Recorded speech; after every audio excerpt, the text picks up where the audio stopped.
Welcome back to the deep dive. So we've all seen the ads, right? These little handheld engraving pens like the Resparked Customizer, promising you can personalize basically anything. Mm. Today, we're going to figure out if this tool, which is super popular, actually delivers for a casual DIYer or, if it's all just marketing hype. What's really interesting to me from the get-go is how it's positioned. It's not pretending to be some industrial-grade machine. Its entire appeal is built around portability and Hmm. just being incredibly easy to use. It's meant to get rid of that intimidation factor. Right. So before we even talk about how well it cuts, let's talk about how it feels, the marker-like experience.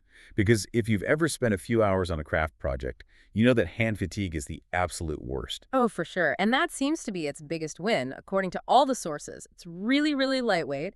It feels much more like holding a thick marker than, say, a heavy Dremel or a traditional power tool. And that makes a huge difference. A massive difference. It means you can actually focus on your design instead of just trying to hold the tool steady. Okay, so it feels good. It's easy to charge up and get going without watching a bunch of tutorials. That's a big check in the plus column. But can it actually, engrave? Where does it start to hit its limits? Well, on softer stuff, it does pretty much what you'd expect. It handles wood, leather, even glass pretty well. But there's a catch, and it's the human element.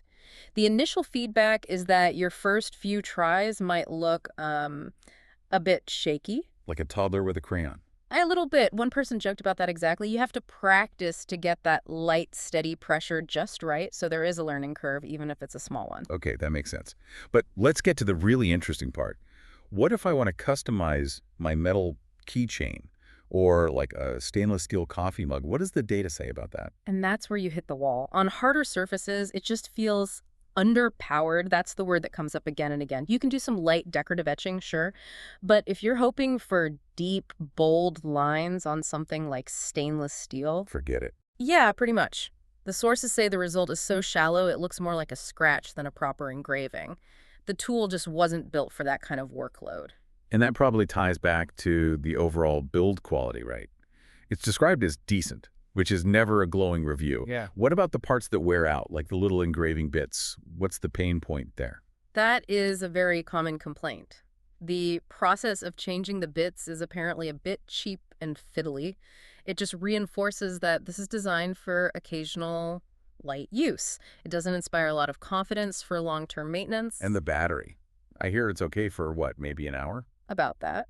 45 minutes to an hour if you're lucky. And if you push it too hard for too long, it starts to get warm. Which is the tool's way of telling you to please take a break. Exactly. So if you're planning on sitting down to knock out 10 custom gifts in one go, a lot of that time is going to be spent waiting for it to recharge.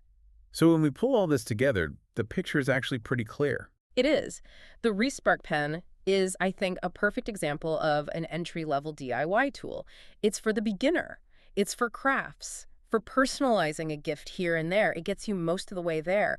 But that last bit of power and precision, it's just not in the design, and that's how they keep the price down. You just have to manage your expectations. So personalizing a leather bookmark or a glass jar, you're good to go. Yeah. Trying to do some serious etching on your favorite metal tools, don't even bother. Which really brings up a bigger question for you, the listener, to think about.